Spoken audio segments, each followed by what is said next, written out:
Good day everyone. So today I'm going to talk about one of the lessons in reading visual arts subject, and the title would be Theoretical Assumptions and Deeply Held Beliefs and Orthodoxies about Arts, Society, and Life. So of course, what do we mean by orthodoxies? These are the generally accepted theories or practices, and later on we're going to dig deeper into these orthodoxies in visual arts. Alright, so we have here the theories of the nature, functions, and effects of arts. So I'm going to talk about the different theories related to visual arts. Even if we have tackled these ones from our previous lessons, but of course we're going to point out these basic theories in visual arts and how these theories affect the different works of our visual artists. So we have here mimetic theories. It says here that art as imitation or representation of nature. So we have here the mimes, okay? And this mimes, okay, is a Greek word, all right? And this is a basic theoretical principle in the creation of art. The mimes, which is the Greek word, means imitation, okay? So though in the sense of representation rather than of copying, okay? So it means to say that this theory is saying that we are not really copying what we see from the nature or what we see in life, but we just represent those things that we see. It means that like in representative art, okay, we draw things or we paint things as how we perceive them on our eyes, right? So Plato and Aristotle spoke of mimesis as the representation of nature. According to Plato, all artistic creation is a form of imitation. Alright?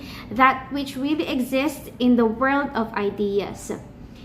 It's a type of created by God. The concrete things man perceives in his existence are shadowy representations of this ideal type. Therefore, the painter, the tragedian, and the musician are imitators of an imitation, twice removed from the truth. So we are saying here that an artist, by skillfully selecting and representing his material, may purposefully seek to imitate the action of life. So we can have arts, we can prepare arts, make arts if we just see, okay, and of course appreciate things in life or life itself. We could have our motivation and inspiration to do so if we are just really opening our eyes and see the beauty in life. Next, we have expressive theories. Here, we are saying that art is viewed as a representation or manifestation of the inner art state of the artist. So it means to say that artists could do these kinds of arts because they want to express, okay, their emotions, or they want to tell us something about how they feel, their feelings, okay? So it means to say that there are a lot of arts because one perhaps is that they are applying this expressive theory, saying that we could have arts if we just express what we feel. Next, formalist theories. Here, the work of art is viewed as an organic unity. Okay, for example, that it's self-contained or self-justifying entity. Like for example, painting of an apple. Okay, there will be no other interpretation for that aside from it's just really an apple.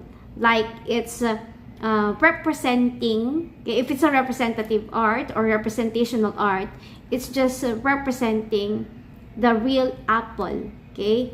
So those are just formalist theories. Okay, application of those formalist theories. But of course, if we were going to view it the other way around, we could see, okay, how it was made, like what medium were used, okay, was used, and others.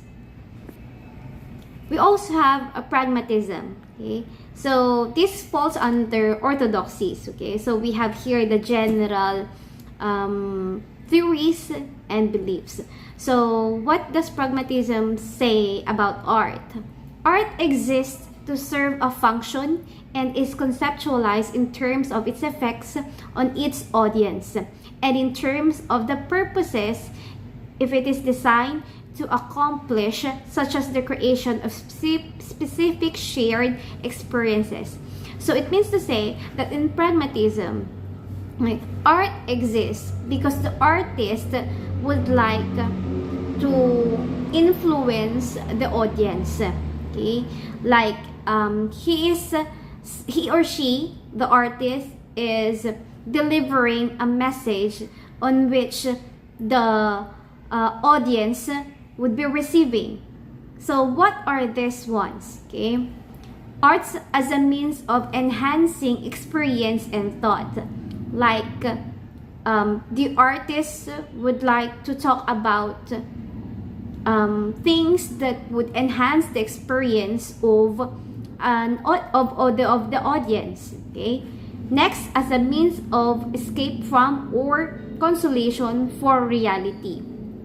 Okay, like the artist would like to bring the audience or the viewer to the other world, like he is going to prepare an art about a beautiful landscape, like that. And then as a means of perceiving higher, more perfect or ideal reality. So this is a kind of art that depicts perfection. Right? Another, as a source of pleasure or delight, like it just gives joy. Arts as a means of promoting cultural and historical community or continuity. So this time, the art shows the different cultures, especially here in the Philippines. We have a lot of cultures and beliefs. Next, arts as instructive, didactic, or propagandistic. So this has something to do with the, relying on the advocacy of the different political agenda, okay, which influence the arts or the motivation of the artist to do the arts. Okay, we have here arts as therapeutic or for example, the arts which are made like it would heal your eyes. Okay, because somewhat we studied about the different colors that has something to do with our eyes being pleased to it. So what is that color? That's green, right? So those are the kinds of arts which are considered therapeutic. Okay, and of course we have as a means of communication.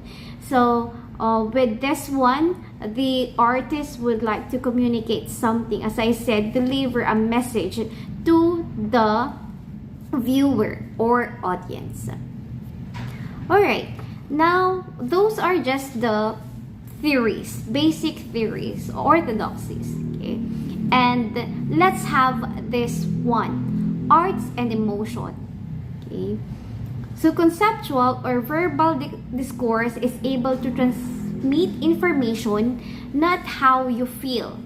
Since each of us is a whole person, an I, and not just an intellect, it is important how we feel. Art affects you precisely as an I and makes you feel something rather than transmitting some conceptual information. So it is saying here that the way we interpret a certain art, appreciate a certain art, depends on us as the viewer. Alright?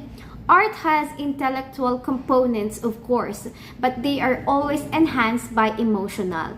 Yes, that's true. Okay, we have intellectual components. Okay, that's why I told you that if we're going to interpret a certain art, okay, we come to know the background of the artist. How does the background of the artist affect the work of art? Okay, and the work of art itself. Okay, on the medium, on what principle was used, cubism, abstract, and others. Okay, but of course, okay, the way we interpret art really is influenced by our emotions. Maybe there are those times that we interpret art positively, okay, because we are not experiencing something that is sad. Okay, so it really depends. Okay, like when we listen to music, isn't it that sometimes, okay, sad music will really be meaningful, okay, if at that time you are experiencing melancholy or sadness. Okay, but during those happy times, like you're just singing it because you just want to sing it, but the time that you are depressed, it influences your feelings as well. Like it could make you that have the feeling of sadness. Okay, so it really depends on our emotion. So this is the point of art, okay, to affect directly our sense perception and emotions. Okay, now let's have art, emotion, and other areas of human life. Okay, art is something important, desirable, pleasurable, something people need and want. Since art has to do with personal emotions, one can use art to draw on these emotions for other reasons. Therefore, the arts are used in all major areas of human activity to enhance them. The arts sell as a commodity or promotional tool. They are used in connection with politics to promote agenda. They are used in connection with religion to enhance religious experiences. Okay? Of course, when we do something, there are purposes. It's not just we do it for the sake of, yes, okay, if we do it because it's a hobby, then that's the purpose. It's your hobby, and you know, hobbies make us happy, right? So with arts, okay, we are telling here that we could sell arts, okay, especially of course those who could make good arts. Okay, what else? They're used to promote agenda, just like what I told you in my previous lessons, that when we do something, okay, prepare an art out of our political agenda, then that would provoke something, okay, give us insightful ideas. I mean, the audience, okay, could interpret it, okay, on how you view it. So we are giving them more information, the things that they don't know. Right? So another is that they are used in connection with religion to enhance religious experience. Now we come to art and truth. Okay, the problem in art in relation to truth was detected already by Plato. Okay. Example is that there's a question here. Does poetic fiction have anything to do with truth, or it is simply a lie? Because when we say poetic fiction, okay, these are the different poems. And when we say fiction, it's not true, like it's made up. Okay, this problem has only been recently resolved. Okay, so how was it recently resolved? The explanation is that there are several types of truth, but I'm just going to give you two for the sake of arts here. what Plato was primarily referring to us is the truth of correspondence. Okay, so remember, the truth of correspondence.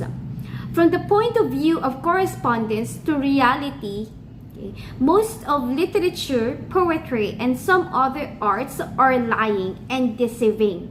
Okay, so that is the truth of correspondence. Because when we say truth of correspondence, it's a connection to reality.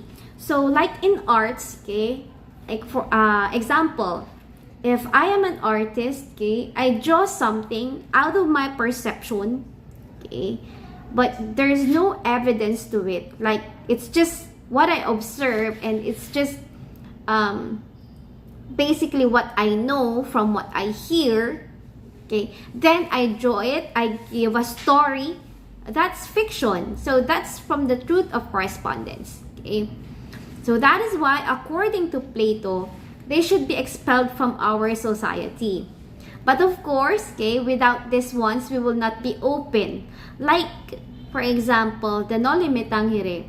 If this was not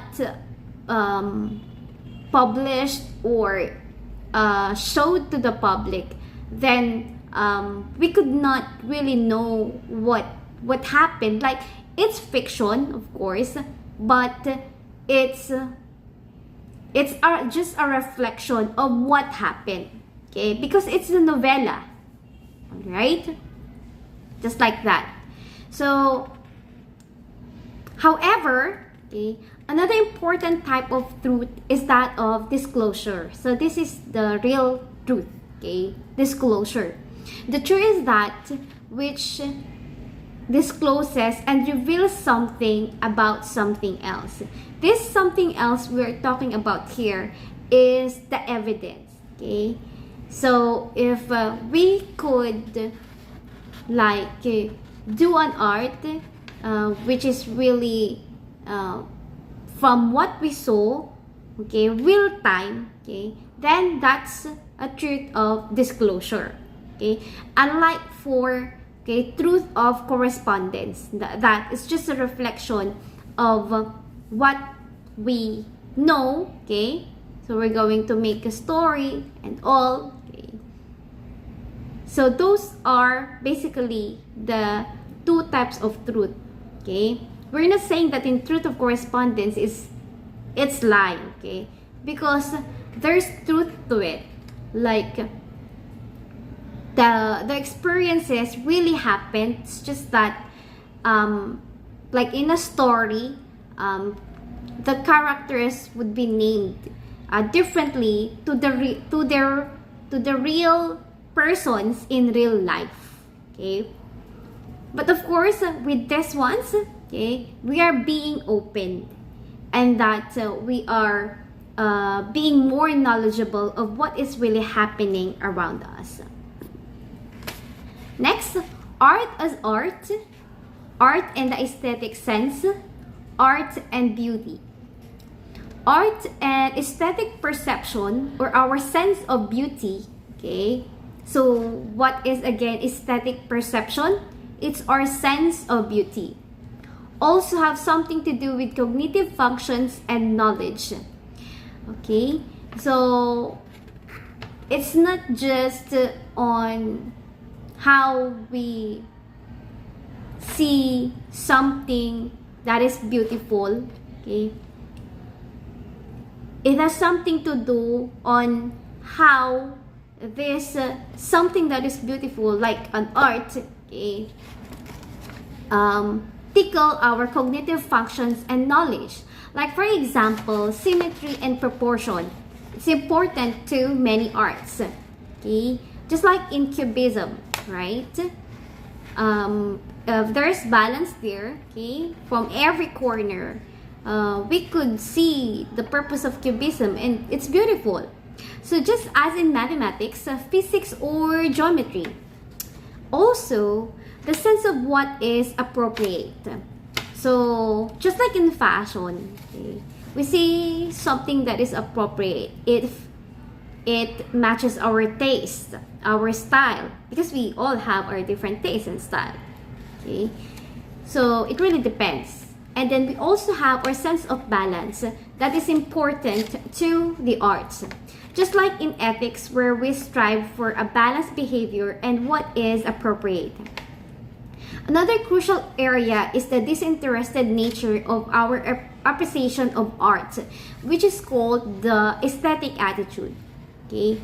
So, a while ago, we have aesthetic perception. That's our sense of beauty. Now, we have aesthetic attitude. Okay?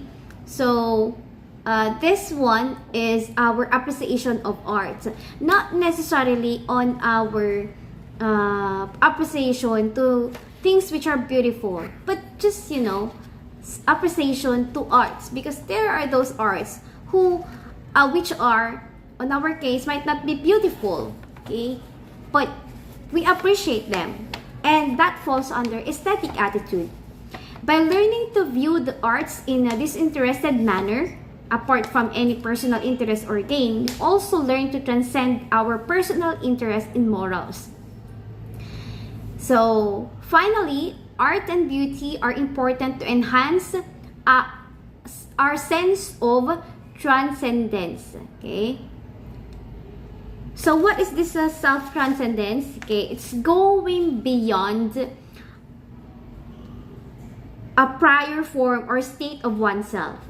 Like, we are not that really appreciative of visual arts recently, but because of the things that we learn, especially on this subject, we are now becoming more appreciative.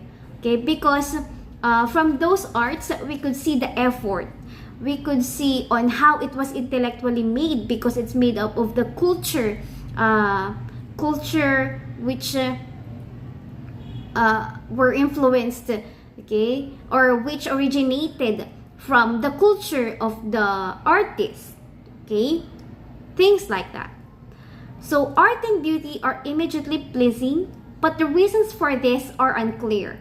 This means that the rules and principles of arts are beyond us or transcend us, possibly indicating the presence of a higher principle. And what is that? The divine in the universe. Okay, so we were born differently, and so we were raised differently, and so our way of appreciating things are different from one another. But of course, these arts are made for us to not necessarily appreciate, but acknowledge that they exist and that they contribute on how we view things. So these are my references. That's all for this topic. Thank you very much for listening.